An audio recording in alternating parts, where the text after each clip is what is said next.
Hello again, gamers. Welcome back to the Board Game Captain. I'm the Board Game Captain. I'm Lynn, and today we are going to review and show you how to play Flags of the World.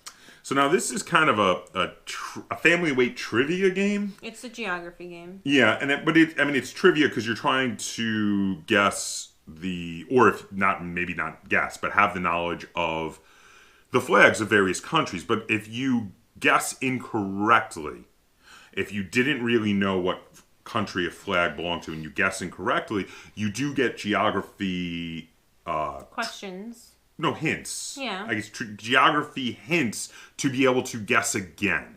And you can get that up to 2 times, each one getting possibly less points as you go. And we're going to show you all that when we're showing you how to play the game. So now this one, it is published by Tactic. I'm going to show you that there. And they do not list any designer on the box. There's a time limit right there, 20 plus minutes. Now, I like that. So, okay, they didn't put that on the box, but on the rules. Everywhere yeah, we're looking for it. For the time limit. So it's on the rules, and it says 20 plus minutes. And I really like that they did that because the time that this game can last can be highly variable. So we've had games go really, really fast, especially when we're playing on easy. And we're playing with just you and I, but we've had other games with larger numbers of players where we play with larger numbers of countries go a really long time because people keep getting countries wrong and they just go back to the bottom of the deck until someone gets it right. Mm-hmm. So because of that, there can be a large variance in the time of this game. So I do like that they did that. Now, as for the 2 to 6 players, this game actually plays fairly well regardless of the number of players. Turns don't usually last too long because it's just you're guessing on a flag. You get up to possibly 2 hints if you didn't get it right the first time. And then in regard to the ages 8 and up, I kind of feel like you might need to be a little older to even know a handful of flags unless... Well, not unless you're a geography nerd from a young age. Okay, but other than you. other than you, I kind of feel like most 8-year-olds, like this is, I usually think the estimates are overestimates, but even though the mechanics of this game are very easy, I feel like the 8 and up might be too low, not because of the mechanics, but because of the fact that I have a feeling an 8-year-old would get very few of these on the first guess because they probably only know a handful of countries. At least in the United States, they don't go over flags of countries in elementary school here, so an 8-year-old wouldn't really know the countries very well. But you could, a parent or an educator could use them as flashcards, not even... If they want to teach countries. Not even just like play the game, maybe eventually play the game when they get to a certain level, but they could just use the cards as learning. I could see that. And you know what? If you're teaching geography, this could be a wonderful learning tool. I do agree. Yeah. So why don't you open this up and we'll take a look. We have the rules, which is just double-sided. The rules are very simple. Yeah, this side is the setup, and then this side is actual playing and how the game ends. Yeah, the brief description we already gave you during the intro here was really just about all the rules. It comes with a big map. Well, not big, but a map.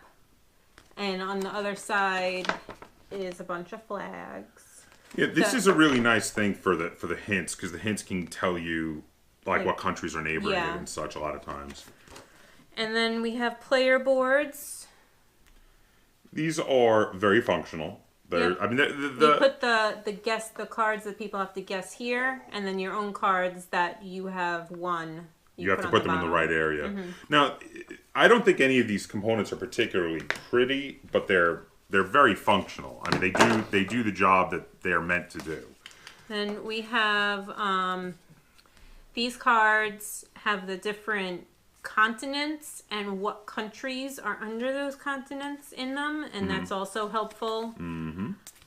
Especially since they put Central America in with North America just so there's more than 3 countries in North America. And in addition, they separate a bunch of various Pacific Island nations out into their own area that they call Oceania, rather than have it be and Asia. Then we have some double-sided cards. One side is the flag, and the other side is the answer, and 2 little hints and what continent is on the bottom, what they go into.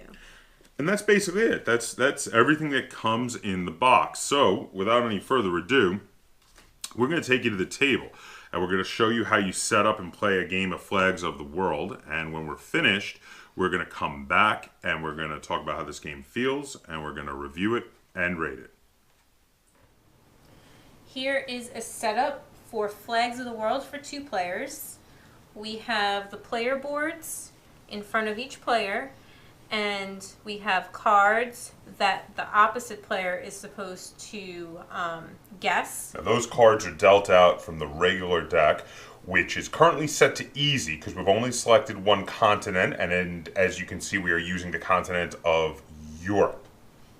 Yes, and on the opposite sides of these cards are 2 clues in case the person guesses wrong the first time, they get read the first clue, and if they guess wrong the second time, they get read the second clue. Now, if you get it without needing any clues, you get to take 2 bonus cards from the scoring deck, which are from all the other continents that we did not use in the regular deck. And without looking at them, you have to try to place them in the correct continents down here below your board where it is listed North America, South America, Africa, Europe, Asia, and Oceania, which is lots of island nations in the Pacific. Now, if you get it after the first clue having been read, you get to get 1 card from this pile. If you get it after the second clue having been read, you get no cards from this pile, just the card that you got for getting after the 2 clues. And if you don't get it after that, the card is put on the bottom of the deck. Yes, and we also have, it comes with a handy map where you can, because sometimes the clues will say it's east of this country, west of that country. Or near a river. Yeah, well, the rivers aren't marked on here. That's a little bit harder, but the map... There's even been clues that reference shapes of the countries, too. Yeah, and mountain ranges. So we have that. On the other side is just, I think it's all the flags. Mm-hmm. But they're not labeled, so you can't really... No cheating that way. And then it also has these cards where it lists what countries are in each continent. Which is, I think this is very useful, especially for figuring out which countries are in Oceania versus Asia, because that can be a little tricky. And the thing is that they put Central America in with North America because otherwise North America would just be 3 countries. Exactly, and also Central America is technically not a continent. Yes. So North America has 23 countries. That's because all of Central America is in there. And there's weird things, like they put Cyprus in Asia. I wouldn't think of Cyprus as being Asian, but whatever. So now we keep taking cards and trying to figure out, we keep trying to figure out what the countries are until we run out of cards in the deck, at which point we check the cards in each of our different areas. I like to say areas rather than continents because, as Lynn pointed out, the Central America is in with North America, and Oceania is not really a continent. So I like to say areas. We check to make sure we have placed them in the right areas. Any we haven't, we get rid of, and all the ones that were in the right areas, we get a point for each. Whoever has the most point wins. So let's run through a few turns and show you how this goes. Do you want to go first? Sure. Over here is Norway. Yeah, that was an easy one. So go ahead and take your 2 bonus points there. Oh, we know what that is. Do we? Yeah, that's the one that... Yes. You know exactly what country that is. That's Africa. Yeah, that's Cape Verde, right? That's one that keeps coming up, and it took us a while to learn it. What is that, though? I don't know. It looks... I'm not sure. I'm going to go with Asia. I know I've seen it before, but I don't remember the country, so I'm going to replace it. Give me a moment. Okay. Britain? Well... The United Kingdom of Great Britain? United Kingdom. No, well, same difference. All right, so I'm going to put that in Europe, obviously, and then I got these 2. Now, that is Australia. Did they put Australia in Oceania? Yes. Okay, so that's Oceania. And I'm not sure what country this is. That's a tough one. I'm going to have to basically do a guess because I'm not really sure where this country belongs. I'm going to take a wild guess. I'm going to go with South America. Okay, I hope I'm right. Italy. Well, that's easy. Yeah, of course. Here you go. Now that top one, you know what continent that goes in. I'm pretty sure that's Africa too. Okay. It's a ram's horn. So I'm gonna go with France over there. You didn't replace your. Oh, my mistake. But Oh, wrong pile. Let me put it here. Here you go. So yes, France. Okay, France. so France goes to Europe, and then I have to draw 2 here. Now this one is definitely Africa, and this one though, I think this is Asia. Looks like a Middle Eastern country. I'm pretty sure, but I don't remember what country it is. I hope I'm right.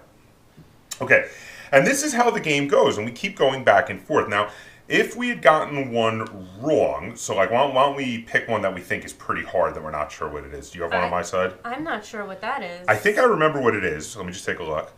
Okay. Is that Bosnia and Herzegovina? No. So then what happens is I'm going to read the clue. So the first clue says, over 90% of the population are Albanians in this country, which lies north of Macedonia. Is it Kosovo? Correct! So now Lynn would get this card, and she now knows that that is Kosovo, and she gets to get 1 bonus point. I'm going to refill. This is... The Caribbean is in North America, right? I think they consider Caribbean North America, yes. They have Jamaica. Okay, so I'm going to go with one on hers where I'm not really sure what it is, see if maybe I can be fully fooled. So I'm not sure what the yellow, green, red is. So I'm going to go with that. I'm going to say, oh goodness, I actually think I know that. Do you know that one? Yes. I'm a little stumped on the yellow, green, red. So I'm going to guess something like random because I really don't know what it is. I'm pretty bad with Eastern European flags, so I'm going to guess it's somewhere over there. So I'm going to say Croatia?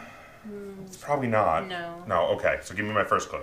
A low-lying flat country by the Baltic Sea. By the Baltic. Shares a border with Belarus to the east. Belarus is to the east. Now, here's where I can use the map. So I'm like, okay, well, Belarus is to the east. So let's find Belarus. And Belarus is number 16. I know the general area, but I wouldn't know it just by sight. And Belarus is east of a couple of countries. We have 100 and 139 are right to the west of that. 100 is, let's see, Lithuania. And 139 is Poland. Well, that's not the Polish flag. I do know the Polish flag, so I'm going to say Lithuania. Correct. Oh, so again, that's how it would go. Now, if I unfortunately would not have gotten it after that guess, you would have read the second guess. Why don't you read what the second clue is? Agricultural country northeast of Poland. The southernmost of the 3 Baltic states. So now that should hopefully, at that point, even if I had guessed wrong, if I hadn't known that definitely wasn't the Polish flag and wasn't able to use process of elimination to figure out that it was Lithuania, at this point I've got 2 countries next to it, so I should be able to figure it out. But if I am able to figure it out at that point, I would just get this card and no bonus cards. But if I was not able to figure it out after that, it would go to the bottom of the deck, and we would keep going on with more cards. Now, once we are done with, and I would take one more of these. This one, I'm going to say Asia for that one. Now, when we're done with the entire deck, when it runs empty, we see if we were right on where we were placing these. So let me take a look. Now, this one I put in South America, I was wrong on. It was the Solomon Islands. Oh, I have to remember that. So this should have been in Oceania. Now, since it wasn't, I would not get this point. I get rid of it. But this one is Africa. It was Mozambique. All of my European ones I know were right because I was getting them off straight from the Europe deck. My Asian ones, I had one right and one wrong. I had the Maldives, which is in Asia, and I had, unfortunately, an African country, Burkina Faso, which I was not familiar with their flag. I'm going to have to remember that for next time we play. And then for Oceania, I was correct. So for each one that I was correct, I get a point, and whoever has the highest points at the end of the game would win, and that's how you play a game of Flags of the World. It's actually quite easy, and something I've noticed is the more we play this, the more I start to remember flags from countries that I wasn't familiar with their flags of, which is actually really cool. So it's like Cape Verde. That's one we will never forget. Has no green in it. Yes, we the first time that flag came up, in a game where we were playing with Africa in the main deck. We actually were playing on a really hard game. We put in Europe, North America, and Africa all in the deck. And it came up, and nobody knew it. And then it came up a second time, and we were like, "Oh, what was that?" It was and nobody could remember it again. And then by the third time, now none of us will ever forget it. Everybody remembers that's Cape Verde. So, but we always joke around that Cape Verde should have some green in their flag because they have verde, which means green, in the name of their country. But there you have it. That's how you play the game. So now we're going to head back. We're going to talk about how this game feels. We're going to review it and rate it. Okay, welcome back. That was how you play a two-player game of Flags of the World. Now, I mean, this game doesn't really change significantly at all when altering the number of players, except for the number of cards that go in the main question deck, right? Yeah. So there's not a whole lot of difference between 2, 3, 4 players. You just have more people. One of the few differences, though, is with larger numbers of players, there is a little bit... I would say with more players, you may want to consider upping the difficulty a little bit because there is a automatic making it easier because you have more flags out there you can choose from. Because you're allowed to pick any of the flags on other people's boards to guess on, and when you only have one opponent, that's 4 flags. You have 2 opponents, that's 8 flags. You have 3 opponents, that's 12 flags. It just keeps getting bigger and bigger.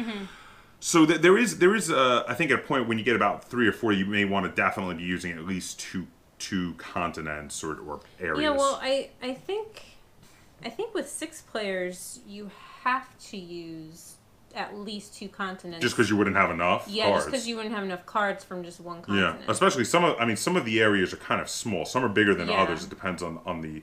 I don't like to say continent because they have areas that aren't really continents, and they have continents that include countries that are not really part of those continents, like North America includes the Caribbean and Central America. But there are some that are a lot larger than others, and if you're using some of those, you definitely would need to use more. But then that also makes it further harder for the bonus cards because what's going to wind up happening is some of those cards are randomly going to be out in the bonus point deck also. Now, I really like that this has variable difficulty.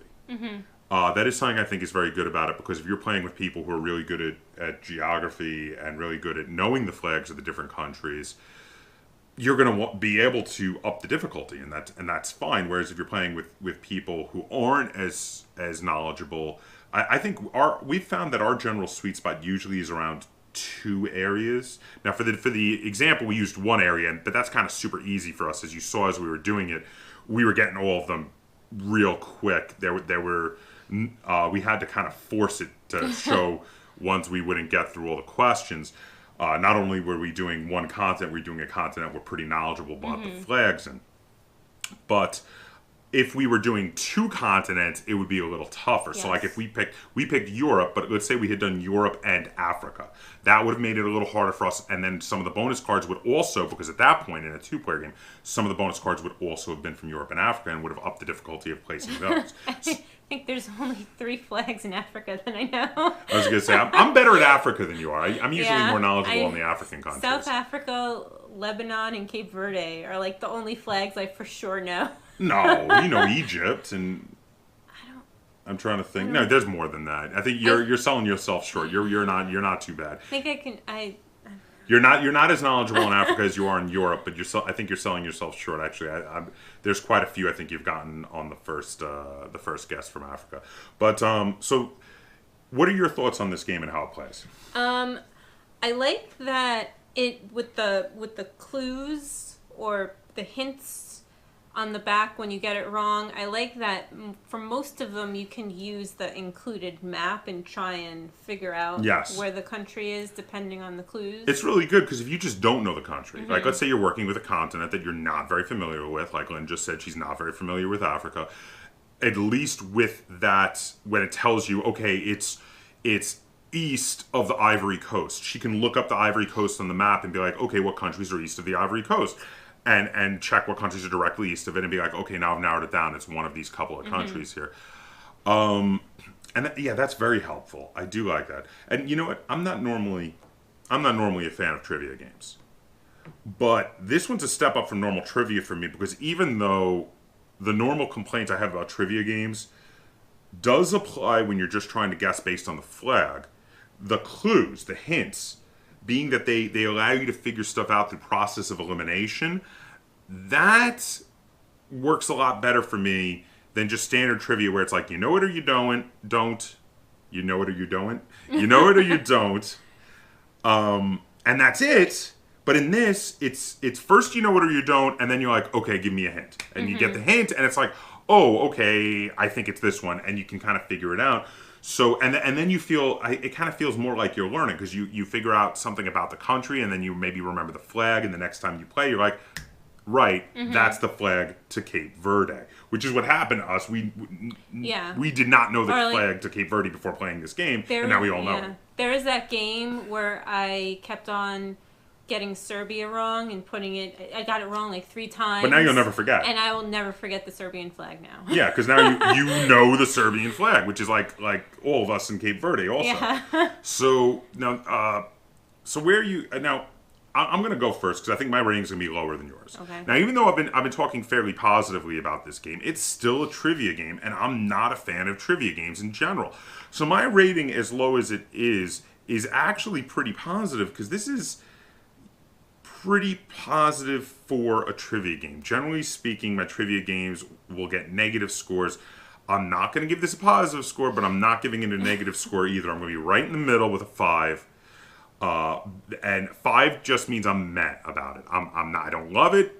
I don't even really like it, but I don't dislike it either. It's right in the middle, and I think that's really good for a trivia game though, because generally speaking, most trivia games, I mean, even good for a trivia game for me in the past has been a 4. So a 5 is actually pretty darn good for a trivia game because I just generally do not like trivia games. Now you, on the other hand, generally like trivia games a lot better than me. So where are you at with Flags of the World? I'm going to give it an 8. Wow! I like educational games, and I like geography. I love maps. I read books about maps. That's how much I love maps. Yes, you do. And I think it's not only fun and educational, but I mean, like, parents or teachers can use the cards. Yes. Not even like as the game, they can just use the information on the cards and the flags and just teach about it. Actually, as a classroom supplement. Well, you know? in a classroom situation, you could break, instead of players, you could break students into groups, and they could pool their knowledge and try to figure out the flags. But yeah, no, this would be a great resource if you were teaching social studies and trying to do a small part of your unit to teach people about the flags of different countries. This would be a great resource for that. Actually, this could be a fantastic resource for that purpose. Though I don't even know if they teach that sort of thing in schools here. Probably in other parts of the world, I suppose. But I learned I had to fill in the map with the country names in school. See, like, we didn't do that really. But okay, but so different school systems. So I would now. Okay, I'm giving it a mess score. I gave it a 5. You gave it an 8. But I agree. I would definitely recommend this to anyone who's trying to teach their kids or trying to use it as a school supplement for teaching children about a bit of geography and also about the various flags of different countries. So yeah, so that would be someone I would recommend it to. So do you have anything else to add on Flags of the World? Just that with the hints, you could also teach kids. Would that be critical thinking, trying to figure out from the hints and using the map? I think that would be considered deductive reasoning. Deductive reasoning, because you're using not every hint is good for that, but there are a lot that are good for But you could how to figure it out. Actually, critical thinking works too. You're teaching the kids to figure something out. Yeah. How to deduce that what country this flag belongs to based on extra information that you're giving them. No, and it is a very good educational game. It's just that the style of game it is doesn't hit for me. But there you have it. So I gave it 5 out of 10 stars. Lynn gave it 8 out of 10 stars.